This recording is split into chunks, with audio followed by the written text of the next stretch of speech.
All right. All right. And we're ready to record here for the podcast. Everything else all right? Everything is set. And here we go.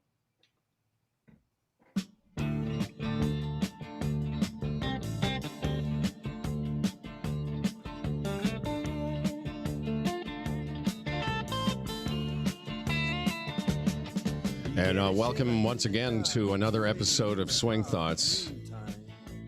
It's going to be cool because you can actually watch this now. And you're going to see O'Connor there. And Mike Martz is standing by. He looks dreamy this morning. He's got the sun shining on his head. Yeah. This is I'm golf spiritual leader Humble Howard from the Humble and Fred Show. Now you can see my background. Tim O'Connor, O'ConnorGolf.ca. Coach Tim and I have been doing this show now a long time. This is the official kickoff of our fifth or sixth season. Sixth season. Sixth season. Yeah, that All one. right. And, we've been talking about TaylorMade for a long time, but today launches the doing the show every week portion of the Swing Thoughts year. And Mike Martz will be our guest. Actually, is our guest now. He's seeing this. But we're going to introduce him formally in a minute. TaylorMade Canada. What a great lineup of 2021 equipment and all kinds of game improvement, performance, and JW Apparel. That's what we'll be wearing, even though this morning I got my TaylorMade t-shirt on.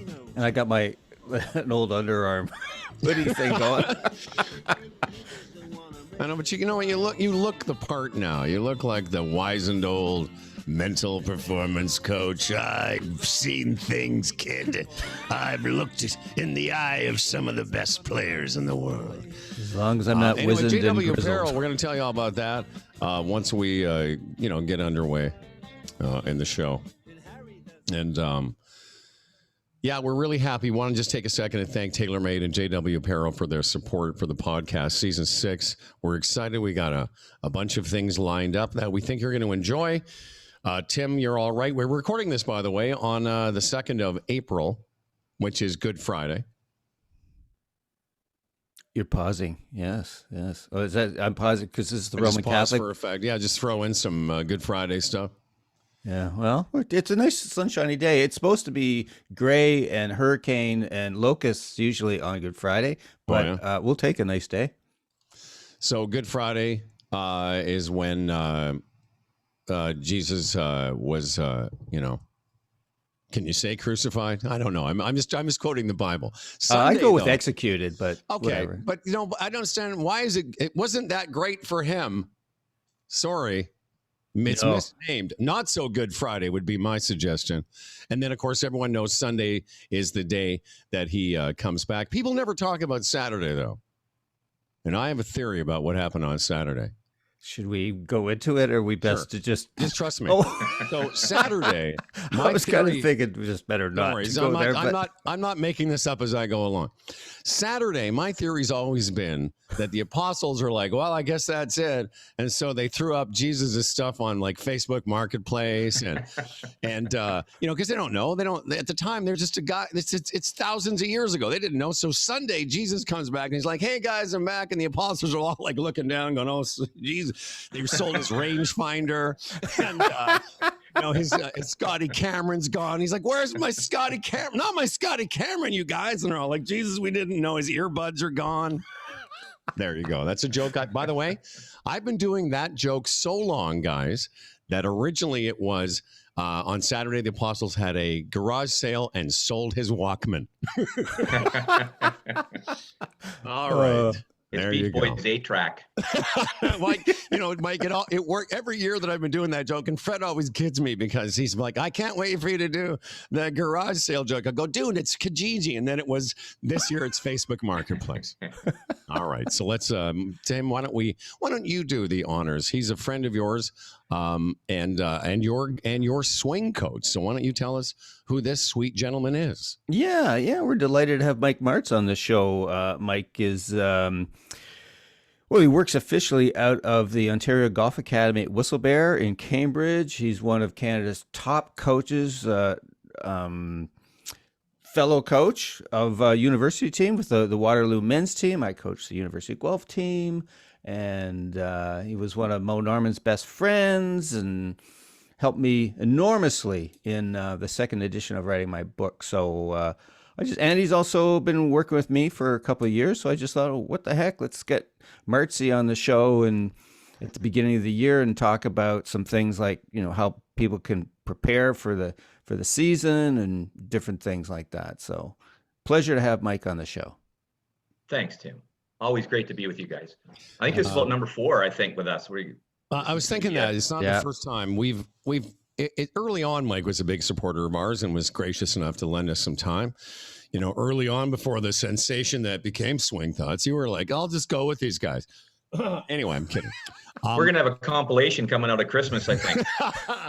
That's right. Mike Martz appearances on Swing Thoughts. Give it this Christmas for the golfer. What's he wearing now? For the golfer in your family. Yeah. Friend of show, different level. We don't often talk about the mechanics of the swing. Once in a while we'll get into it. We talk about the mental performance side, which encompasses a lot of things. But let me ask you philosophically, what do you think? Do you recommend golfers work on their games in the off season and then try and take what they've worked on in the off season to the season, or is summer the best time to work on some new moves or to clean up a couple of things? Well, Howard, typically I with the players that I work with, we like to do technical stuff in the winter, so that when they're in the summertime, when tournament season starts, when playing time starts, that they're not thinking swing but thinking playing. So I would say in the wintertime we want to understand what the chess pieces do, and then once the snow melts, we take the chess pieces to the board and see what we can do with them. So I think where a lot of players, and I don't know if anybody ever really gets to that point where they're not thinking about swing. I mean, I don't care if you're Tiger Woods or whoever you are in the PGA Tour. You see them, they miss a shot, they're standing over the side, they're fooling around, they're looking at their backswing or whatever it is. So I'm not sure we ever get to that point. I think Moe was the only guy I ever knew that got to that point that just simply looked from A to B and hit it from there, hit it from one to the other. But, I think that we want to work on that technical stuff again, if we can, in the wintertime. And that being said, I think if you're going to work on your swing in the winter, you have to have feedback, some pretty viable feedback. So if you're just whacking balls into a net, I call that exercise. If you're getting feedback as to how you're delivering the golf club, so you don't all of a sudden you hit balls all winter in your garage and then you get out and you've developed this massive slicer hook that just looked pretty good at 8 feet in your garage. So that's right. I think you've got to have good feedback with that to know that you're trying to work on what you think you're trying to do. And then in the spring, you pull the sheet back and see what happens. But, definitely work. But summertime, I think you just want to go out and see, shoot the best you can, go out and try to play and post a score and work your game, a little short game and stuff, but not sitting there worrying about your right elbow all summer long where it is. So what's the stuff that a golfer should look at? If it starts to go off the rails a bit, where do you look? Is it things like ball position, posture, or position of right elbow? Yeah, well, you're talking in season? Yes. Playing? Yeah, so if you're playing and it goes off the rails a little bit, I think you just have to be able to, hopefully you're at a point where, if you've been coached, that you learned how to critical think and problem solve a little bit, so you can look at your ball flight and say, okay, what might have caused that? And, you and I we probably talked about this before, I think with most people, it's like the summer of George when they get out there. Whatever they think they need to do is probably the opposite.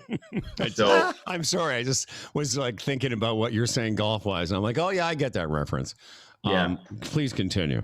Yeah. So, a lot of times what we figure, if we're kind of cutting it and then we get a crosswind from the left, well, we figure we got to fire it more to the left because of the crosswind and we curve it more rather than having actually the club path to the right with the face a little close to that. So, we have to be able to make sure that we know what we want to do and, then to try to get ourselves back on. That's interesting you went there because I want to relate an experience that I had with you. I think that was last week. So I'm at the academy with you. We got that right to left wind coming, and I'm trying to hit these cuts, and I'm typically aiming to the left. And it was just interesting how it was working with you. You were saying, hey, Tim, because of that wind, why don't you aim at the flag? And what it occurred to me was that my attention was focused more sort of internally where I was aiming, as opposed to responding to what the environment was dealing me and how I had to respond to it.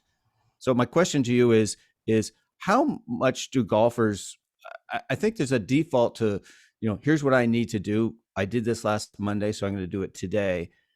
How much do you think golfers need to kind of look outside, sort of outside of themselves, and really respond to weather and conditions? I'm not sure. Yeah, and I think that was what we discussed a little bit was, I mean, inside, because obviously we're hitting from inside out, so we're in a pretty stable environment inside, and then as soon as it leaves that garage door, you're at the mercy of Mother Nature. So, I mean, you have to take that into that's the big thing, and when you're standing there, taking that into account, and a lot of golfers just neglect that, especially if they're playing at places that aren't really tree lined, or they can see a tree bending, and they're playing linksy style golf where they can't really see what the wind's doing, that they get fooled quite a bit by the external stuff. So I think, once we have a reasonable skill set, we have to really just look at, what are we given? Elevation changes, wind changes, ground conditions, whatever it happens to be.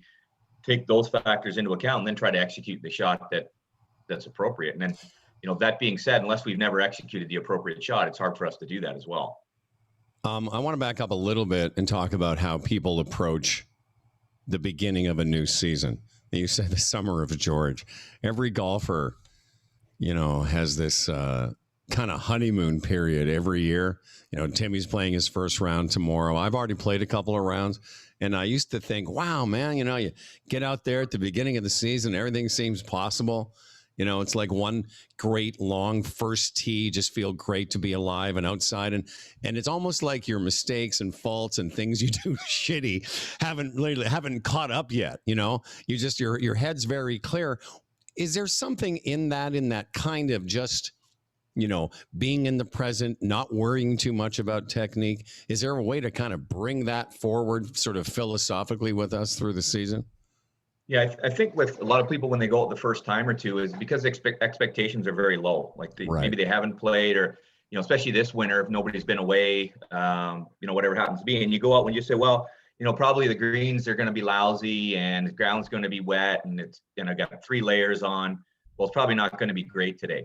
So then you put some pretty good shots early in the year, and then all of a sudden you think, well, okay, I've got this kind of figured out now. It's going to go linearly straight up in the air from here. And then we started expecting to do something, and then we get down that downward spiral again. But I think if we could carry that through and just say, like, every time you go out, just okay, whatever I get today, I'm going to get. But as soon as you hit some decent shots and you think that that's going to perpetuate itself, I think we go down. Well, you start thinking, this is the year I've got this. This is my best year ever. And what I was trying to get at is that, just as I think it's tough to ingrain new habits in golf. I would, if I were instructing me, I'd say, whatever you have, but you might want to work on those things like ball position and aiming and relating to targets. And something you said about what you were doing there with Tim, I think a lot of golfers don't understand the difference between a proactive and a reactive sport that we're playing. And the reactive part, my theory, and I'm curious what you guys think, the reactive part is you're reacting out there. Because a lot of us are so internally focused on what we're doing motion-wise that we forget the wind's howling right to left, and you better be relating to target and external forces versus trying to worry about how the engine's whirling. Right. Yeah. No, absolutely. But I think we're just so trained in the golf culture that it's all about swing. Mm-hmm. It has to look a certain way. We have to do certain things in order to be effective. And you can play, we've all played with people that look like some pretty funky moves that take our $5 when wewe're done, right? Mm-hmm. Exactly. Because they hit something that's predictable and they don't expect anything more. So you get a guy that you go out with a 75-year-old guy that hits this 25-yard slice with every shot, and by the time you know it, he's shot 78 and he's supposed to be an 18. That's right. He's hit every shot with the exact same curve on it and has never expected or tried to do anything different. So he just uses what he's got and does, learns how to score the best he can with, what he brings. So, there's a lot to be said for that, for us trying to, thinking coached into the feeling that straight hitting is good hitting. Yeah. Well, the thing that's really come to the fore for me working with you, Mike, and just sort of my own research and work with my own clients is that is understanding that the default is so much to internally thinking about the golf swing, doing it correctly, etc. Whereas in fact, what we're doing, it's a target game, like as Howard said. It's all about responding to what's out there. And if we're not responding to what's out there, then how can you expect to score?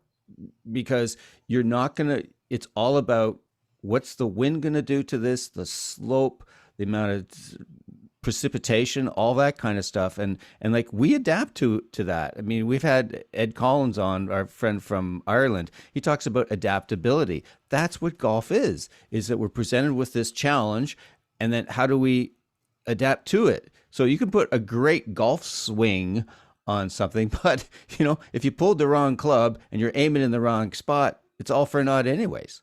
Yeah, like I think, if you look at, and even what we talked about before, if we trace it back, even if you're making something that's pretty repeatable and giving you a fairly consistent result, and then for whatever reason, you get your prescription changed on your glasses, and then you show up the next day and you've got the ball position a half inch or an inch back or an inch forward to where it used to be. I mean, even if Iron Byron, if you set him up and you change his tee position, Iron Byron's going to hit some big slices and hooks too, and hit some balls offline. So, sometimes you just have to trace back. Maybe you didn't hit balls through the winter and you start in the spring and it's a little funky. And then sometimes you just have to look at some of those, the static position, the ball position a little bit, because it certainly is going to affect where the ball's launched. So sometimes it's just a simple little movement like that. Oh yeah, there we go, and and off we go again. Yeah. Rather than thinking that, oh my gosh, it's offline, and what have I done, and I better go somewhere because this is broken. Jack Grout, who worked with Jack Nicklaus, famously, in those days of the tour, the guys would stop golfing in November and then wouldn't really go back to work until January. And famously, Jack Grout used to just set Jack up, and all they worked on was grip, ball position, aiming, all the basics. And I think a lot of players, even guys at a high level that come to see you, Mike, they always think it's somewhere in this, murky mechanism that we have. But a lot of times, as you just said, they're not set up correctly. But for some reason, golfers shy away from that because it's sort of boring. Yeah. I had this conversation with somebody just yesterday, actually. And, he got set up and he wasn't aimed correctly, and pretty good player. And, I said, well, if this was a gun and you were trying to shoot a turkey and you were aimed 15 yards to the right of that turkey, you're never going to hit it. So, and nobody misaims on purpose, but, I think even the more we play, we sort of neglect that ball standing behind it and lining it up and get around. We just sort of sidle up to it and wiggle our feet a couple of times and figure that, okay, maybe we put the we've gone through the motions. The old club across our hip and see where that's aiming. Well, that's so boring. Yeah, that's right. It is. And then fire it. But if we're going to misaim, and like I said, nobody misaims on purpose. Eventually, what you're going to do is you're not going to change your aim, but you're going to change your swing to make up for being misaimed. And then now we've got curvature and crookedness and craziness. So, it's just such an important part, that static part. It puts yourself in a position to succeed. And if you don't, you better be a pretty good manipulator. And, one of the other things you talked about is that, again, when I talk to players, I say, well, what were you thinking on this swing? Well, this swing was only a compensation for the previous miss. Exactly. Mm-hmm. So if you fanned it right, well, you're going to aim the same way, but now you're going to flip the toe. So now you miss just as far left, just as dysfunctional, but it wasn't a slice. I don't think I've ever asked you guys this, and Mike was, as you say, a very good friend of Moe Norman's, but, all three of us have seen him hit balls up close, but I don't think I've ever asked this question, which is, what did Moe think about the aiming process? Because you watch him, it seemed almost that he just looked and hit it. I'm going to jump in and give my best guess, but I think Mike knows more than me. I thought that Moe was all about target, react to target. It was just like, and there it is, go. And the best example I saw of that was I played with him and Nick Westlock at Brantford. And this round of golf, Moe's hitting like every fairway, every green, just automatic. Then we get to this par 4, which is a short par 4, and he hits into a valley. So he doesn't lay up short of the valley. He goes into the valley. So now he cannot see the green or the flag. And he hits this shot that goes long and left. It was the worst shot I ever saw Moe hit. And I thought, that's because he didn't respond to the target. Mm-hmm. Mike, how do you, I don't know, just what's your version well, of what Moe, the Moe way did? he sort of sidled up to it. I mean, he didn't have sort of the pre-shot routine. He never ever stood behind his shot, looked at it. I mean, he pulled the club from his bag. He sidled up from the side. He pulled both sleeves up on his long sleeves, pulled both sleeves up. He got the legs wide and then looked and smashed it. But yeah, he did. All he did was react to target. Like he would say, with his driver, I'm going to hit it at that cloud. I mean, so everything was out. Everything was external with him that way. And I know the hole you're talking about, Brandon, probably was 9. He probably tried to knock it at the green, knocked it down the hill. And Yeah. I mean, I saw him hit a lot of shots like that too. And his eyesight got bad near the end. And, he hit it right at the flag. Playing a scramble with him, he'd hit it right at the flag and be 10 yards short of the green, and he'd still want to play that shot.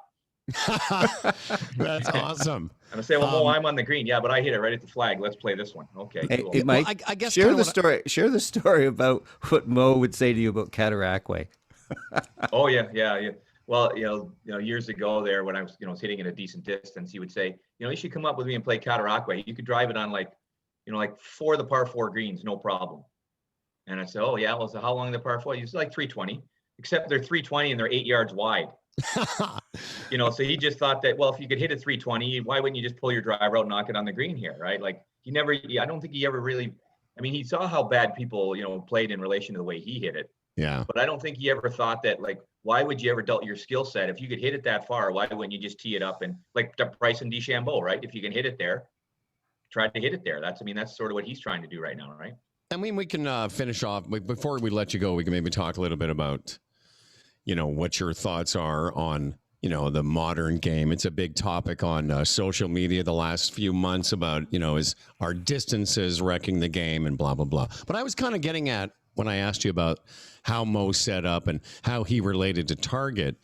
And those are great stories, but I just wondered, did he ever share any of his ideas around, because I know Moe would often talk about, we have what he did through the ball, best swinger, all this. But did he have a theory about that, or he just was instinctively set up the correct way? Because the rest of us, it's a constant struggle to make sure for better players that we're not aimed too far right. It's something I think of all the time, where because in my case, if I'm aimed too far right, I tend to hit pull hooks because instinctively I'm trying to pull it back to the target. Yeah. Yeah, he did. I mean, he did aim right and swung left. I mean, that was sort of his movement with the way he had the ball way far forward like that and the club behind it. But the face was so stable that he never did hook it like that. But, I think just after, the amount of balls that he hit. Exactly. And Millions. most golfers, what you would say to most golfers anyways, is that no matter what you do, it has to be, what does it feel like to you, no matter what it looks like. So, I mean, he would just get up to it and, like I don't think I ever saw him stand behind a shot and think about, what do I want to do with this? And I mean, he didn't even, he like when I play with him at Royal Oak, I mean, he did, like, Tim played with him there. He always carried his bag, and then he would just kind of put his bag down to the left, pull the club based on the distance. And he didn't even really appear to be sort of ever throw grass in the air or anything like that. It was just, he just pulled the club. He looked at the target, pulled it out, and probably within 10 seconds, he'd sidled up and pulled the trigger. So it just seemed like everything for him. I don't know if he was just like a supercomputer and took everything in as he's walking. Maybe as he's walking to the ball, he's assessed all that in his own way. But he never really. There was nothing about sort of premeditated anything. It was just pull the arrow out of the quiver, put it in the air of the bow, and pull it. So you make your living helping people get better at this game. You're a golf instructor, a head coach, as we said, and a mentor to a lot of good players. But I would wonder, someone didn't, we're, all of us, or the three of us on this show, are all into golf, and we think about it. I'm hitting golf balls in the winter, and I'm working on my game. But for people that didn't, the golf season's starting now. Club Link courses are opening tomorrow, 43 days earlier than last year. And so an average person listening going, oh, geez, I didn't work on my game all winter. What could you, as a mentor, a coach, as a professional, what would you want them to start maybe working on, getting their golf muscles back, warmed up, for the average player who's going to go out in the next few weeks and play for the first time? Yeah, well, certainly I think you have to make sure that, your body's got to be ready to play, even though if we don't think golf is a real sport, if you're going to carry your bag or walk or swing a club 100 times at a maximum speed, your body's got to be able to accommodate that. So you have to I mean, I don't think it's a bad thing ever to be in better shape for everybody. Then I think with most players, what they have to do is if they're starting from square one today is if they really play the game. And I don't know of anybody that they say they just play the game for fun or just to walk around. I mean, I'm not sure that's a person. What fun? What? Yeah, there's fun. Yeah, I don't think that person exists, to tell you the truth. Everybody's is measuring themselves somehow. So I think you have to sit down and say, okay, well, like, really what my goals be this year. I mean, what do I want to try to do? And then try to look at your game and see how you can best achieve that. Yeah. What parts have to be better if you want to shoot better scores? Yeah. The word I like to use is what are your intentions? And you could break that down to what's my intention for the season, for the month of April or May, and what's my intention for today. And if I go out and say, this is my first round or second round, I'm gonna have fun. I'm just gonna be happy. It's great to be out with my buds. Mm-hmm. And yeah, you're gonna, if you hit some squirrely shots, you might get a little bit upset. But I think if you go in that overall intention, you're going, oh yeah, this is the first game of the year. I'm just gonna have some fun. Well, especially with lockdowns and all these different things going on, I think some people have some different ideas about what they want to do now. There's a lot of new players and families playing together and so on and so forth. So maybe golf has, and maybe at this time, become a little more social than grinding. So, it could be a little bit different perspective there too.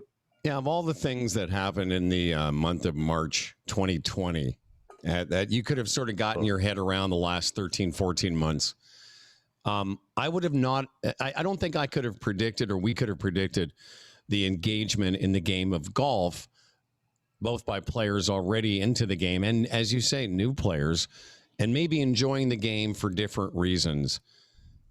Given the state of the world and the state, we're recording on April 2nd, as I mentioned, and, we're going into another 4-week lockdown. And so golf can kind of provide maybe a respite for that. And maybe in a weird way, we might all take it a little less seriously, considering, the escape that it affords us. Right. Yeah, I agree. I mean, there's so many players that, I don't know how many players I'm working with right now that just started the game last year. And all of a sudden went from, like, I don't know of anybody that really, they either love golf or hate it. There's nobody in between, I don't think. Like, it either drives you insane or you hit a decent shot and you're hooked. So, there's all kinds of players we've got right now that went from 0 to playing like 5 times a week. Mm-hmm. So, the big thing for the golf business is, after this is all done, are we still retaining those people and are they hooked on the game? So, I guess time will only tell with that. But yeah, I think a lot of people have avid players, even people who've grind on their game, and are finding that there's kind of a different vibe in golf. I think a little bit around, okay, I'm out of my house now. Oh my gosh, I'm doing this thing with my friends. Isn't this great? I'm able to do this, and I think a lot of people just have a little lighter attitude towards the game. But one thing I noticed last year with a couple of really good players. Mike, one of your players who went from playing for the University of Waterloo team, turned pro. I remember talking with him early last year. I says, how's your game going? And he goes, great. I'm playing some of the best golf of my life. And he's saying because between work and the lockdown, he couldn't practice. So all his stuff was just going out and playing golf. So he wasn't fixating on positions or doing this right or doing that right. He was just going out and playing and hitting shots and having a great time. And I went, wow, there's a good lesson in that about, not fixating on, am I doing this right? Am I supinating when I should be pronating, et cetera? Yeah, it was interesting too. Like even last year, I know with the performance teams, like Team Ontario junior teams, like they couldn't gather indoors and have their team practices. Well, Charles works with them as well, right? Charles Simmons, your Charlie. buddy. Yeah. So, they what they had to do is they had to really go out and play, like just in foursomes and play. So a lot of that individual swing grinding time was more, okay, we're just going to go play. And it would have been interesting to see sort of what scoring averages were last year with the team in comparison to the year before, when all they did was say, okay, we're going to allocate a lot more time to just physically going around the golf course and figuring this game out, rather than in that stable environment, just seeing if we can strike perfect shots. So, I think there's a lot to be said for that. Mike Martz, before we let you go, first of all, thank you again. All the best and stay safe. But I'm curious because, Tim's been talking about working with Martz, and I've had the the pleasure of hitting some golf balls with you as well. I'm just curious, what are we working on in the Tim O'Connor golf motion? Because he and I are going to play golf, I'm sure, in the next month. I want to know what to look for, Mike. Well, we do a lot of kumbaya, Tim and I. We sit and you guys do look smudging? out, and I think the other day I had to throw some pixie dust up. I think, didn't I? Got a little, guys, like, went light sideways some there a little bit, sage? and we had to pixie dust it down. That's yeah, well, funny. after you Sit around and we say, like, what would Gabrielle Wolf do? No, I just see the two of you WWGW. sitting cross-legged on a blanket, Yeah, pretty with much. sage and a little Yeah, light pretty fire much. in the background, some Zamfir perhaps. Peyote. Yeah. Nothing like a good pan flute. Nothing like a good pan flute. Come on, tell us one thing. Because here's the thing. I play with O'Connor, and you want to talk about a setup. I've said this 1,000 times. When I watched him stand to a golf ball, he just looks like a guy that's ready to hit a good shot. He just does. I've said it. He has such a great setup. He looks, to my untrained eye, he looks like he's ready to hit a good shot. So is there one thing from the O'Connor the worksheet that we can all learn from? I'm feeling so exposed right now. Well, you know what? I don't really think we've actually talked about anything, so I'm not sure I'm justifying my pay anywhere. All right. But we're just, I'm the spiritual leader, Howard. Like you said, you're the spiritual leader. I'm the golf spiritual leader, my friend. Yeah. So he's doing a good job, though. You wait till you get out there and he's feathering that fade around this year. Okay, I will. There it is. I could just see Martz and O'Connor together. There's no clubs. They're just looking at each other deeply in the eyes. Yeah. Looks like Stabilize the club face, young a grasshopper. standoff in the Wild West. Take the pebble from my hand. That's right. Never drew first, but I drew first blood. When you can snatch the grip from my 5-iron. Yeah. Mike Martz, thank you very much. What a pleasure, my friend. What a guy. Martz, appreciate it. Just let yourself out of the Thanks, Zoom pal. room there. All right. See you next week. See you guys. I love the fact that he wouldn't tell us. He's like, I'm not telling you what I'm working on with O'Connor. Well, that's, Just in that's, case it client goes wrong. that's client confidentiality. I get it. He's not a Hank Haney. All right. All right, boys. Thanks, Mel. Yeah. Have fun. The 2021 TaylorMade line of clubs, man. We've talked about getting fitted, and what an experience. There's the Sim 2 driver. The drives every golfer wants to hit, Tim, and no golfer wants to follow. You've seen the commercials. The all-new Sim 2 driver only from TaylorMade. First, they changed the shape of the driver. Now, the way it's constructed, the all-new Sim was built differently around a forged aluminum ring. Did you know that, sir? I did. Yeah, I read the stuff. Yeah, it's important to know this. You're like, I have the same copy sheet you do. Visit TaylorMadeGolf.ca to learn more. And don't forget the Sim 2 Iron's unique cap back design will give you more forgiveness and more distance more often. TaylorMadeGolf.ca. And we are lucky to be also associated with JW Apparel. Very soon you're going to see Timmy and I wearing some of the timeless fashion for the golf lifestyle. Looking forward to that. Oh, Yeah, is that man. why you got that kind of the nice jazzy, Little jazz, Steely little Steely Dan going? Yeah, man. Yeah. Jonathan Wong Apparel, JW Apparel Inc.com. All kinds of brands that JW features. Really, some of the coolest stuff in golf. Fairway and Green, Zero Restriction, B. Draddy Garb, EPNY PRG, and Royal Albatross. All part of the Jonathan Wong Apparel Inc. line of golf clothing. This year, your friends Humble and Tim gonna be looking good. Oh my God, yeah. Because this stuff, folks, is just next level in terms of fit, construction. Oh my gosh, I'm really excited to be wearing some of this stuff this year. It's gonna be we're gonna look good, feel good, all that stuff. You know, they say you can't buy a game, but you can. If you buy TaylorMade and JW Wong, not only will you be able to buy a better game, but you'll look like you play better. All right, season 6 of Swing Thoughts. I had a couple things I wanted to throw at you. I read an interesting book, kind of a fun book. It's by a character named Tom Coyne, Coyne, who became he's a travel writer, golf writer. You may have heard of him. I just want to recommend this book. It's called Paper Tiger. And it's a play on when we were younger, Tim and I, there was this golf writer that I loved, and I'm sure you must have read some of his stuff, named George Plimpton. Oh, yes, absolutely. And Plimpton was famous for putting himself in the milieu of the sport he was covering. And the most famous book of his was called Paper Lion. Right. And he went basically with the cooperation of the Detroit Lions, sort of semi-tried out for the football team. And he wrote about what life was like in training camp and, the world of the professional football player. So Tom Coyne wrote a book called Paper Tiger about trying. He was a decent player as a kid.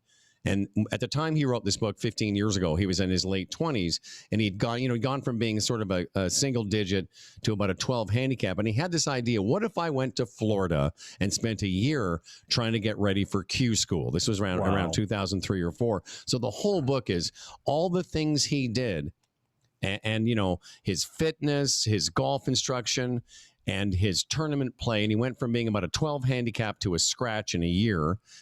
Now, to be fair, he started when he was a kid. He was already like a low single digit. But it's interesting because he had a team. He got Jim Suddy, Dr. Jim Suddy, to be his swing coach. He got Bob Winters to be his mental performance coach. A guy who works at the Ledbetter Academy. And it's one of those golf reads that, there's lots of good to take away from it.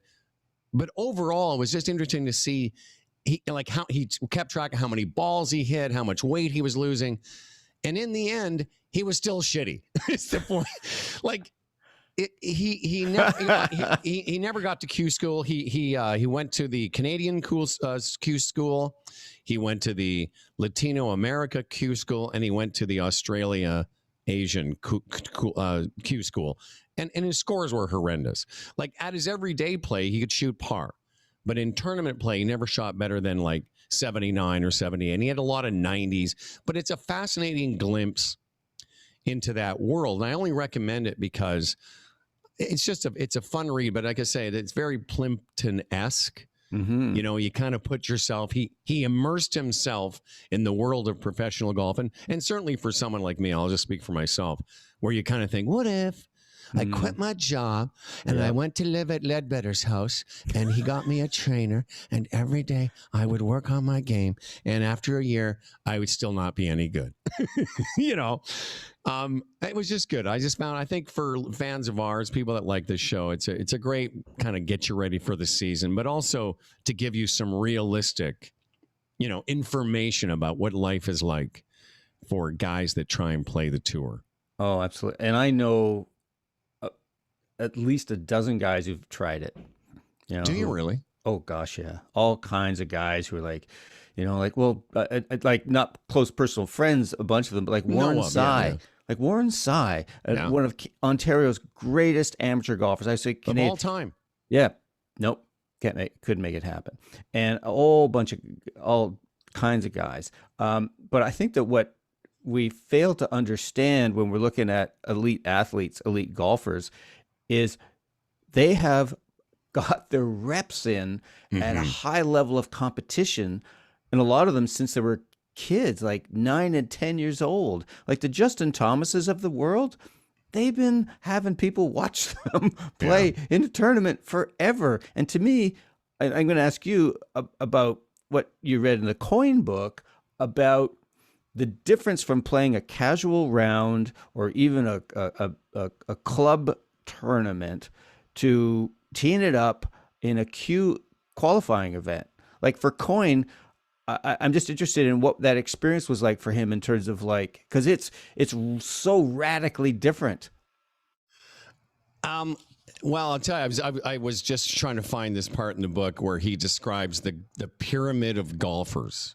And I'm not going to do this justice, but I just want to read you what he says about the guys at your club. He said, consider the golf greatness pyramid's base, a wide mass of good players, great players, the best ball strikers you've ever witnessed firsthand, et cetera, et cetera. We'll call him or her the best player you know. Maybe he's your club champion. Maybe he's neighbor's 16-year-old. Perhaps it's your boss who has the scorecard from Pebble on the wall and tells clients, shot 73, couldn't make a putt. He said, and here's the news about the best player you know. They're shit. Scratch is shit. The best player you know simply cannot play. They are the mere masses, golf's faceless proletariat. Utterly forgettable. They are a little more than the wide sprawling base of wannabes on which the pyramid is planted. And I love that because it's like, and I've said this, I've been saying this to people for years who look at me and say, wow, you're really good. Why don't you try, when I was in my 40s, why don't you try for the senior tour? I'd say, do you know how ridiculous that is? Do you know, because I'm in the base. I'm like, some people might play with me and go, wow, he's the best guy I've ever played with. And I suck. And I know this because I've played with the guys further up the pyramid. I've played with the stud amateur, the guy like Garrett Rank, who's the best player in the country. I've played with Robert Dameron, a guy who played on the PGA Tour. So I know where I rank in that pyramid. But I love how he breaks it down because, something about golf makes us believe that if we just had a break, man, we could be that guy. Yeah, but life isn't a Hollywood movie. Exactly. It's the hard reality of golf, but I love that. What great writing! Yeah, he's a good writer. I love that. But it's all relative, man. I mean, it really is. It's all relative. Like for a player like you, you're like a 0-1 handicap. To the average person, like you're the closest they're going to see to playing with a tour pro. Yeah. But so for them, who are like every shot is a mystery, well, what are we going to pull out of the hat this time? No, I know. But no, but it just underscores how amazing golfers are who play this game for a living. Yeah. Yeah, later, I would say, I won't bore you with that when he describes the very, very best players because it's really something. But, you've spent time in Florida. You've been around the game a long time. You spent time with one of the best ball strikers that will ever hit a golf ball. So you know what a good player looks like. And the thing about golf is between guys like me, the club guy that's won a few things, and then the next level of guys, that are nationally ranked junior amateurs, et cetera. And then you keep going up, and these are the guys that were on the nationwide or the whatever they call it now, and they're bouncing back and forth. The problem with golf is a 10 handicap occasionally can hit a shot like a tour player. Absolutely. And I can occasionally put a round together like a very good amateur, but, I've had the terrifying, or sort of humbling experience of being on the range at the Scottish Open, seeing Henrik Stenson and Rory McIlroy and Fowler and whatever up close, and you're thinking, that's not the sound my golf ball makes. Yeah, absolutely. My club doesn't swing like that. Well, one of the best stories that conjures that up is Mike Weir. First time he played in the Canadian Open, he got a slot on the range at the Abbey beside Nick Price, and he went, "Oh my gosh, no, I don't make that sound. I'm not good enough yet," he said. Yeah, that was quite amazing. I think that what's interesting, a thing that I've come to understand is it's my theory anyways, and why are some players or people execute better at some things than others? Mm-hmm. I say it's largely around awareness. Why are you a better broadcaster than me? Because you have a higher level of awareness. You got I won't count the years. Yeah, you can. 44. Okay. You got so much more reps in.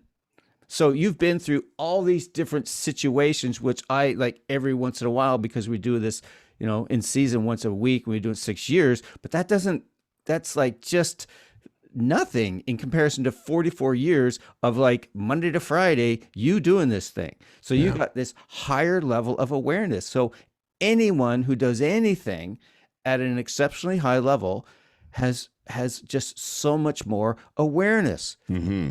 And it's like, even like, silly example, but so I play in a punk band, and so our bands, Which, by the way, is one of my favorite things about you. I want you to know that. Whenever I see pictures of you playing the bass with your punk devils or whoever you got, I just think that is so great. So please continue. well, thanks. It's fun. But so we didn't play for about 3 months because of lockdown. We've played 4 practices on Monday. And so, but tunes that we have been playing since we started like 2 years ago, like we just pick them up just like that, and it's seamless. And when we're playing it, I'm just noticed like there's zero tension. There's zero thinking of, okay, count. Why have you done this? Is this riff 6 times, 7 times, 8 times? There's none of that. We just know it. And so when you play, so it's from a high level of awareness, having got our reps in and just done it and feel it. So we have that in our bodies. And I say that anyone who executes at a high level has just done this thing over and over and over again. So when you're comparing ourselves, mere mortals, to the guys on the PGA Tour, just know, and that's why the whole striving for perfection thing in golf culture is so destructive. The average person can't master some technical move in, never mind a lesson or a week or a month. It takes so much time. Yeah. So that's why. Anyways, I'm droning I on. love what you said there about awareness, and you know that I think one of our guests, but I either read this or was a guest on our show, but awareness being curative, and I think I've said that. I feel like I said it recently. There's something about, I guess it's, again, back to what I say about golf. There's a magic to it that we can occasionally reach or feel or, execute something at a higher level than we're at. And it's intoxicating, and it's like a drug. My older brother, who's been on our show here, who's a psychologist, talks about this dopamine response of a good shot and what it does, how it fires this reaction in our brains that makes us think that that's achievable all the time. And, it gets back to why we've been doing this show for 6 years, because, golf is chaos. Golf isn't a linear line. And, it's hard because we want that. It's a craving. It's what what's his face? Judson Brewer was talking about, the craving aspect of golf. And it's like, why I'm hesitating is it's like a drug, and very much so. And I have done drugs. It's a never-ending quest to replicate something that happens only by occasion. But the problem with the game is we just want that. Oh, yeah. And then what happens is we forget that that's not really the game. The game is hitting a bunch of shitty shots and then chipping up and one putting for whatever that score is. How many times have we said this on the show? If you can get near a par 4 in 2 and chip on with your next shot, not double chip it, chip on with your third shot, and your 15-footer might be par, but it's going to be bogey and it's not a double. If you do that all the time, you can break 90 every time you play. Absolutely. But it's your reference to drugs was so perfect, because the game is so damn addictive.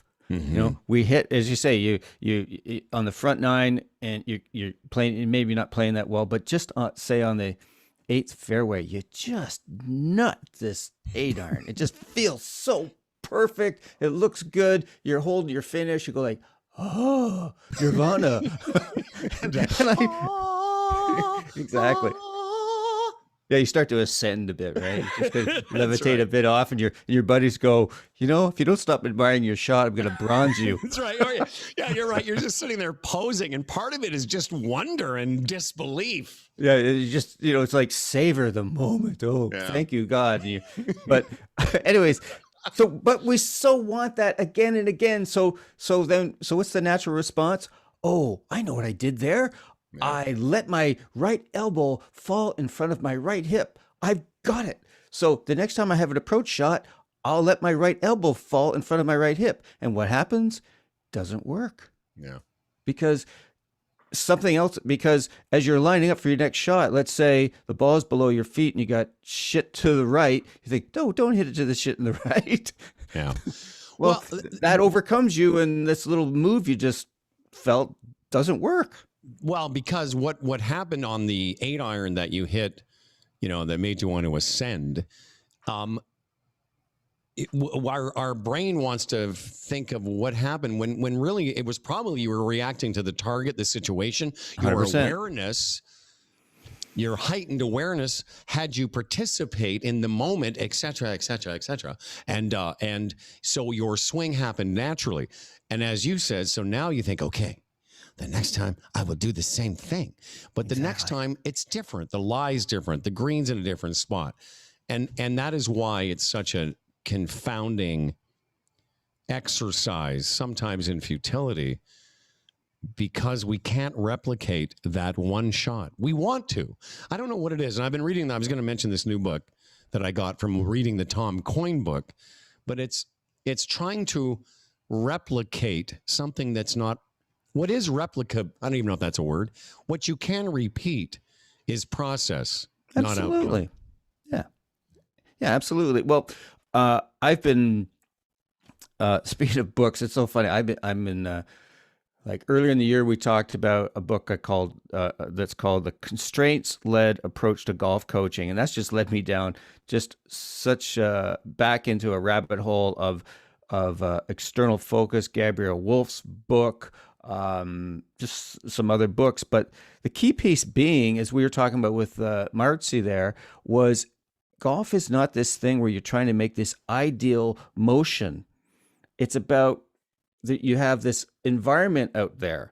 That's what golf is responding to this environment. As Ed Collins say, solving the puzzle that's in front of us. That's what golf is, responding to it. And like one of the things that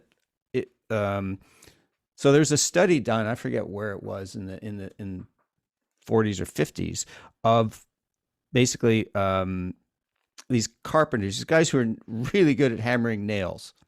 They studied their motion.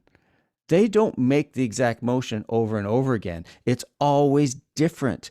And the best players in the world, their swing is not in the slot. Even the greatest putters you've ever seen, Faxon, Crenshaw, Tiger Woods, their stroke is different every time.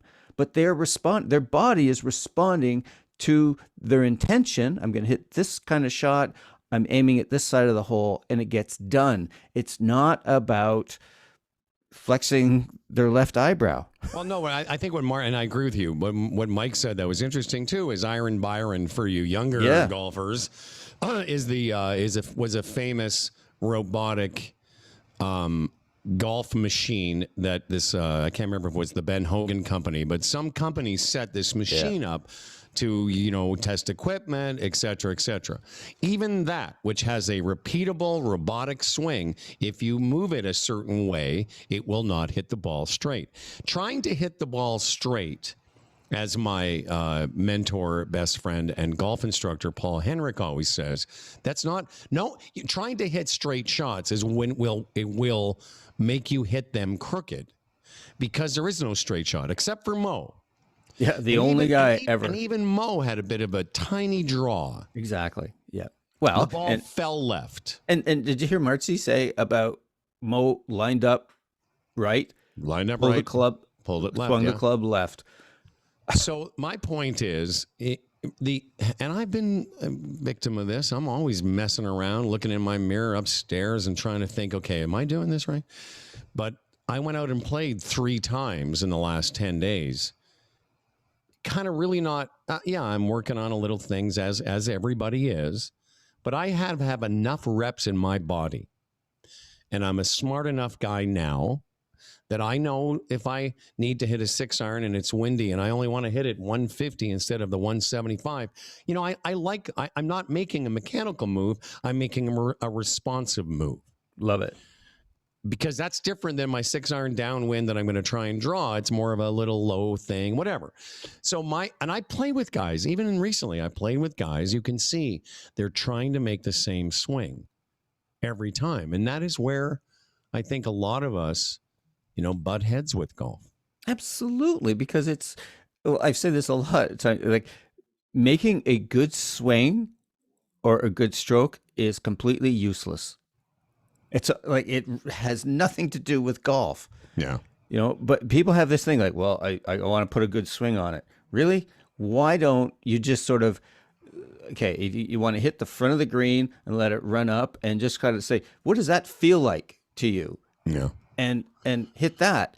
And because that's what it's about. It's about you got this thing that's in front of you. You got that kind of puzzle to solve, again, to use Ed's metaphor. And that will, I say it over and over again, your body will respond to it. I got one story I want to tell you. Yeah, please. That connects with Martzy. And so I've got this client, great player, and he goes to see Martzy. And they're working on hitting shots and different things. And Mike shoots some video of him and sends him the video with some of the voiceover. This is some of the great stuff that if you're looking for a great coach, Mike Martz, because he'll send you, when you're done, a video of yourself with an audio kind of highlights of your lesson. So you've got it. Well, my client looks at it and he goes like, oh my God, I am so crossing the line at the top of my backswing. And he goes, you can't hit shots like that. You just can't do it.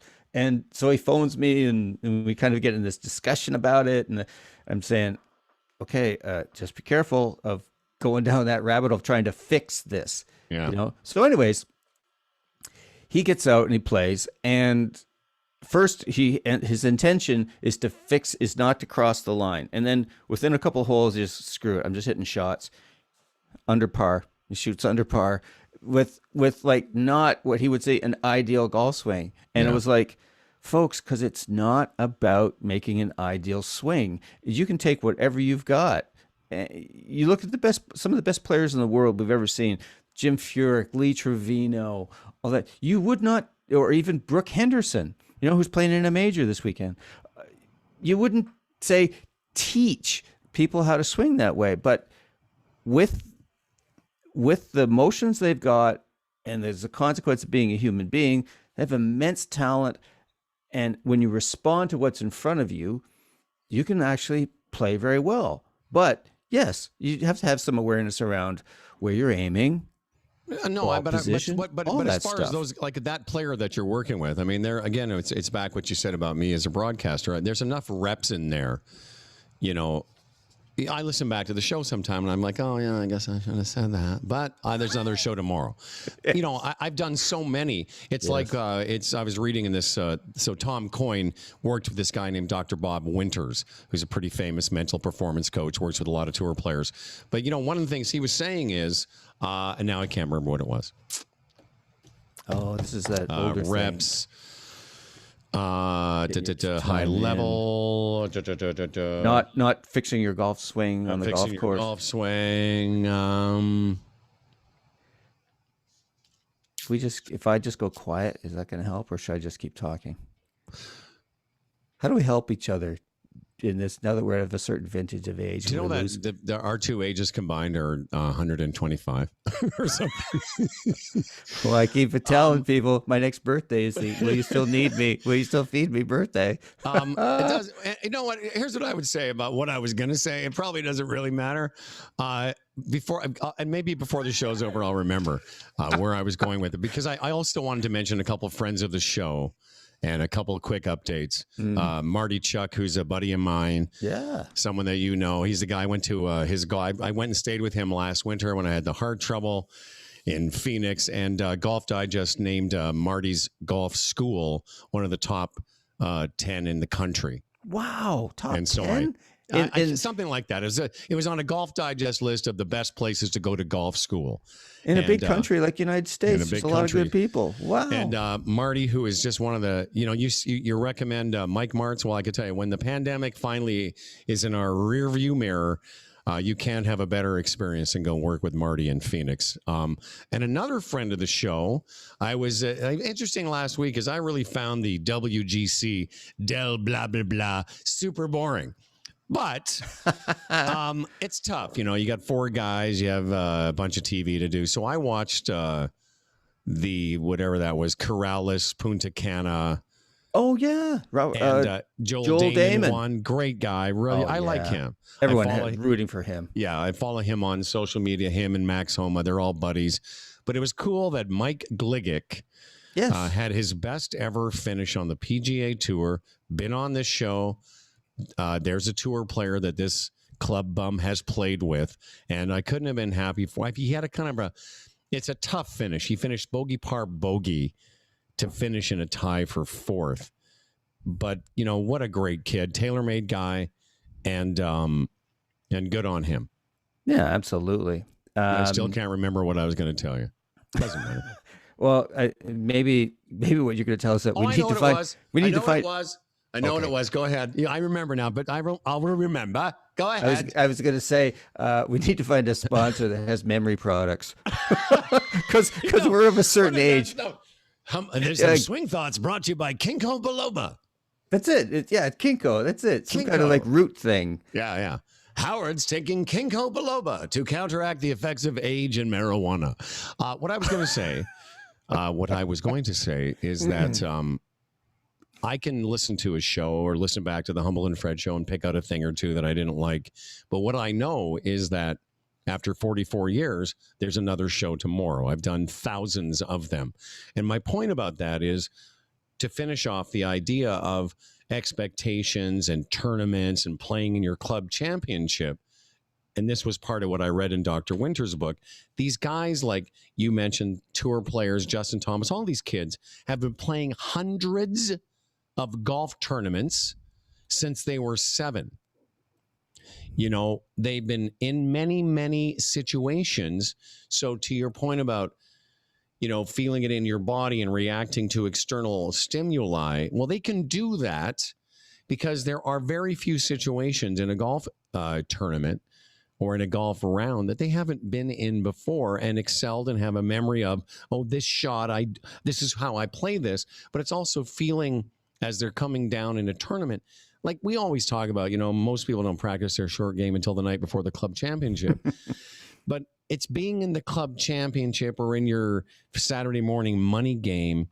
It's just not, it's uncomfortable because you haven't done it for a living since you were 7. So maybe we give ourselves a little bit of leeway. And of course, we're going to feel nervous. I've got tournaments coming up. I'm going to be maybe a little less nervous because I've done it somewhat repeatedly, but I haven't played thousands of golf tournaments, but I've done thousands of radio shows. Yeah, absolutely. So, from doing radio and you've likely had some situations. Well, let me ask you. So when you're sort of like just starting out on your journey as a broadcaster, can you remember when you went, oh my gosh, this is a big interview. This is a big celebrity. I better not screw up. Can you, what was that experience like for you? Who was it, if you can remember back that far? It's a great question, actually. I'm trying to think who would be the first time I ever interviewed somebody famous. I guarantee you I was nervous. For sure I was. I was trying to be as good as I could. I can't remember. I wish I could, maybe on our next show, I'll try and think back to when that would have been. But I can tell you, by the time I got to Toronto, by the time I made the biggest market in the country, I'd been doing it long enough that but I was still, we would still get a little bit excited. Like, the producer would say, hey, Dave Grohl's coming in. And this was when the Foo Fighters were just starting, but he had been the drummer in Nirvana. So he's a pretty big star. Mm-hmm. And on those days when those people would come in, John Cusack, Robert Duvall, Dave Grohl, I was definitely on alert, but I felt confident that they were coming into my environment and I could handle it. But I promise you, I was always a little bit, it's like a golfer going to play a major. It's not like a regular interview. It's a little bit more. There's a little bit more on the line, and I want to be a little sharper. But I guarantee you, the first time it happened, I was shitting my pants. Yeah, well, I'm glad you mentioned you had a sensory experience. Because that was the point I was going to go to. Usually people talk about butterflies and stuff, but no, Howard talked about shitting his pants. I'm sorry, Tim. I can't pretend. No, anyway. But anyways, the thing that that's hard for us mere mortals, in comparison to tour players. What we don't get is that our bodies respond in different ways when we're under pressure. But in our society, we're not connected to our bodies. We're generally pretty numb because most of us live in our heads. And Did you see that? You see the signs drop? That was awesome. Yeah, watch this. This is how I put it up. It's got Velcro. Here, hang on. There we go. That should last in the end of the show. About maybe 5 seconds. We've got some new signs coming, so I've just Velcroed that up, but the Velcro keeps weakening and it falls. So please finish your story. I like your motion. You got some really good forearm rotation there, and so you're delivering the smash factor in that sign is fantastic. That's right. Anyways, the point is that, again, it comes back to awareness. Top level tour players, and I would say elite amateurs, they know what's happening in their bodies. They can react to that. So they know that in a certain situation, I guarantee you, if Garrett Rank comes to the 18th tee and he's in a national championship, he can feel that, oh, I got the butterflies are going, whatever his default, maybe, hold the club a little tighter. He go, okay, loosen your grip or whatever. Or he's feeling amped up in the fairway. So maybe instead of hitting a 5-iron, you're going to hit a 6. That's the part of the game that's when you start to go to that level of the game, you're starting to understand. And that's where it's dialing into what's happening to your body and how you connect to the target. That's golf. Yeah, as absolutely. opposed to that's golf instead of, oh, I've got to do this thing with my left hip. I would say, and I'm going to, we should get ready to finish up here in a minute or two, but my last thought is Dr. Bob Winter's book. It's called, I have it open here. Another damn book to read. What's that, sir? It's called Mistake. It's called Mistake-Free Golf. I don't like the title, but it's why. Yeah, but he qualifies it very well. But basically, I'm only about 3 or 4 chapters in, but one of the things that is universal, even amongst tour players, because he has a bunch of anecdotal, Nick Price and a few people talking about the way he couches the question is, what's your big mental mistake? And it's interesting. And this will relate to what you're saying about awareness. Amateurs and tour players alike, one of their big mental mistakes that we all have in common is worrying too much about what other people think of us as golfers. And what that does, this relates back, because Winter's book has a lot of Joe Parent anyway stuff in it.